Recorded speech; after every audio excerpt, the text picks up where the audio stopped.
सर्दियों की रातें और हमारी प्यारी दादी जान।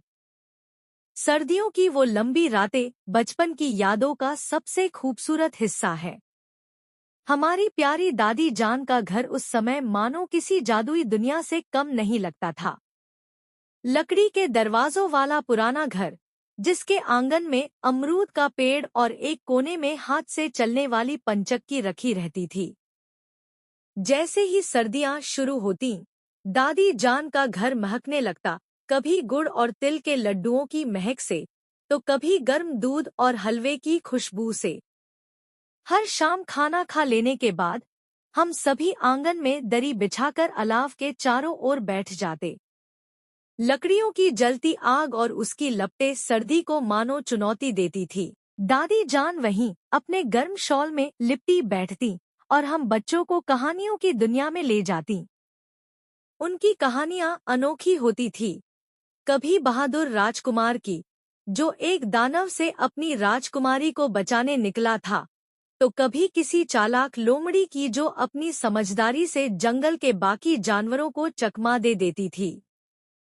लेकिन सबसे ज्यादा दिलचस्प उनकी अपनी जिंदगी की कहानियां होती थी। वे हमें अपने बचपन के दिनों के बारे में बताती, कैसे उन्होंने अपने गांव में नदी किनारे मछलियां पकड़ी थी, कैसे वे बैलगाड़ी से मीलों दूर के मेलों में जाया करती थी। हर बार उनकी कहानियों में एक नई सीख छुपी होती थी। एक बार उन्होंने बताया था कि जब वे छोटी थी, तो एक सर्द रात उनके गांव में भयंकर आंधी आई थी। उस समय उनके पिता ने पूरे परिवार को एक ही कमरे में इकट्ठा किया था और सबने मिलकर एक दूसरे का सहारा लिया था। उस रात दादी ने सीखा था कि चाहे कैसी भी मुश्किल हो, परिवार के साथ रहने से हर संकट छोटा लगने लगता है। हम बच्चे उनकी बातों में इतना खो जाते कि समय का पता ही नहीं चलता। जब ठंडी हवा हमारी हड्डियों में चुभने लगती, तब दादी जान हमें अंदर भेजती।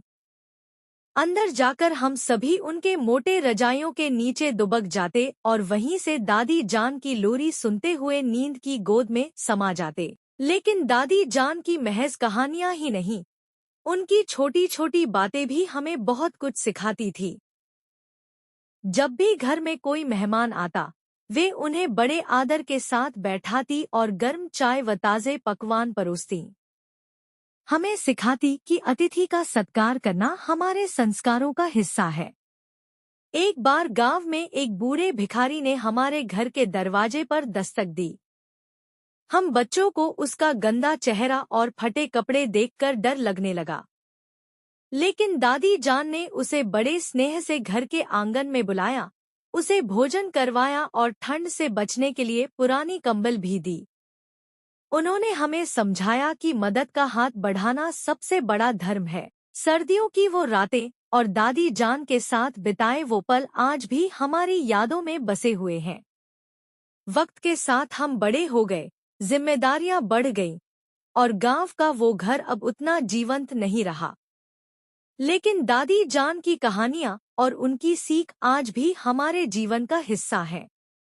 उनकी बातें हमें हमेशा याद दिलाती है कि जिंदगी की असली खुशी छोटी छोटी चीजों में छिपी होती है। परिवार के साथ बिताए लम्हों में, मदद के छोटे छोटे प्रयासों में और उन सर्द रातों में, जब एक प्यारी दादी अपने बच्चों को प्रेम और अपने अनुभवों की गर्मी से सराबोर कर देती थी। आज जब भी ठंडी रातों में अलाव की महक हवा में तैरती है, दादी जान की हंसी और उनकी कहानियों की गूंज हमारे दिलों को फिर से गर्माहट से भर देती है।